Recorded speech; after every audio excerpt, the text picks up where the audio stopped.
আমি শুরু করতে চাই মাহবুব কামালকে সাথে নিয়ে। অনেক ধন্যবাদ, আপনি আমাদের সাথে যুক্ত হয়েছেন।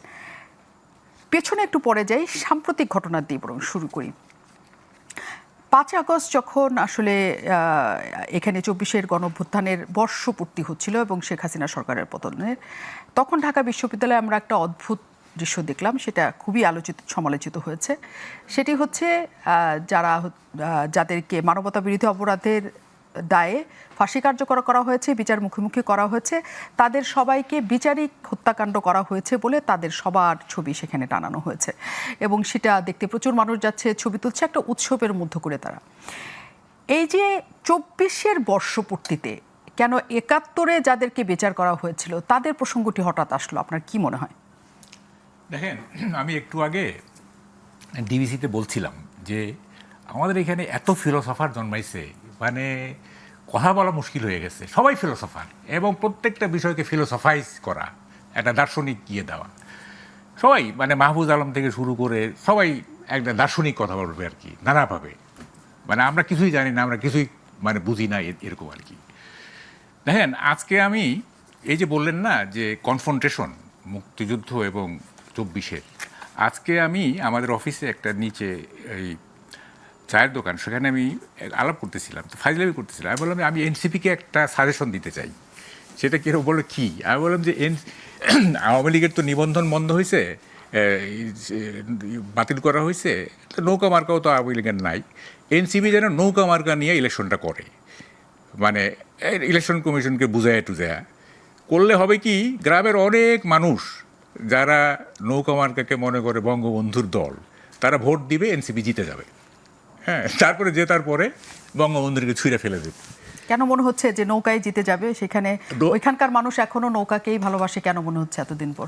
আপনি গ্রামে যান, গ্রামের একটা অশীতিপর বৃদ্ধ, অশীতিপর একটা নারী, তাকে জিজ্ঞেস করেন, সে বলবে কি জানেন? অশীতিপর, আমি 54 সাল থেকে নৌকা মার্কে ভোট দিই। হ্যাঁ, সে বলবে। এবং মানে এই রাজনীতির ঘোর প্যাঁচ তো তারা বুঝে না, গ্রামের মানুষ এইসব প্রস্তুত ঘোর প্যাঁচ বুঝে না, তারা একটা ধৈরা আছে যেটা সেইটাই। আমরা তো নাগরিকরা মানে এগুলো করতেছি, গ্রামের সাধারণ মানুষ কিন্তু এরকম না। আচ্ছা দেখেন, এই কি বলে যে কেন এই অ্যাবসার্ড ফিলসফিটা আপনারা পার্সিউ করতেছেন যে মুক্তিযুদ্ধ থাকবে না বা মুক্তিযুদ্ধের থাকবে না, চিহ্ন থাকবে না? কেন এই অ্যাবসার্ড ফিলসফি? এটা কি কখনো বাস্তবায়নযোগ্য? দেখেন, মানুষের জীবন কি? মানুষের জীবন হচ্ছে কিছু স্মৃতির সমষ্টি।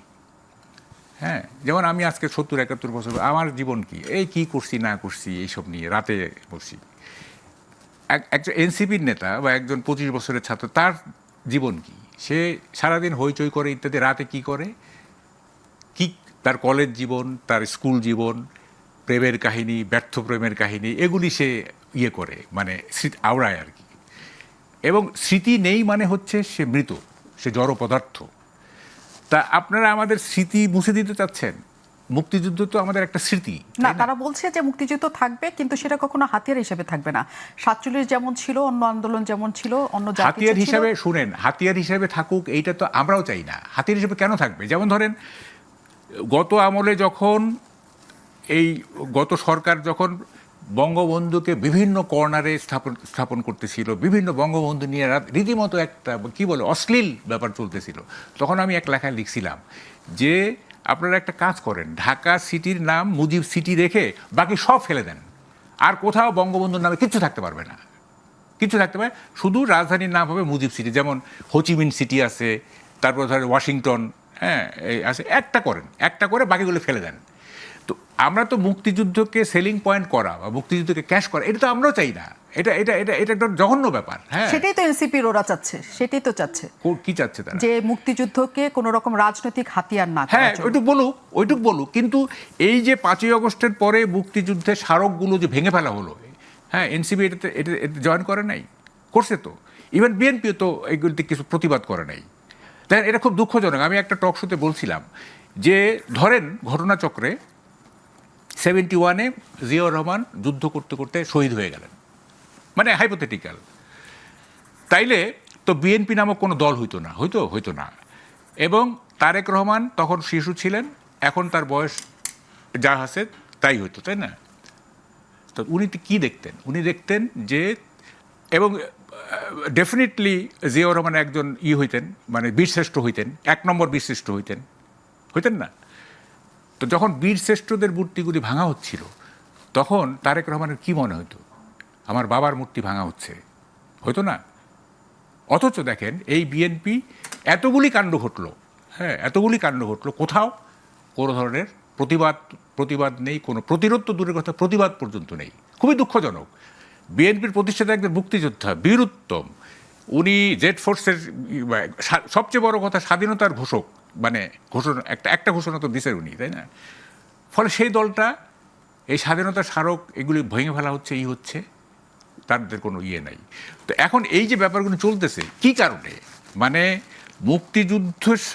মুক্তিযুদ্ধ কি মানে বারাভাতে ছাই দিছে এনসিপিকে বা মুক্তিযুদ্ধের বিপক্ষের শক্তি যেগুলো, হ্যাঁ, এখন বারাভাতে ছাই দিছে। ওরা থাকবে 24-এরও তো একটা গ্লোরি আছে, তাই না? 24-এরও একটা গ্লোরি আছে, সেটা থাকলো, যে পরিমাণ থাকার কথা সেই পরিমাণে থাকলো। আপনার 24-এ আপনার নিহত হয়েছে যদি জাতিসংঘের হিসাব ধরেন তাহলে 1500, আপনার মুক্তিযুদ্ধে তো 30 লাখ, তাই না?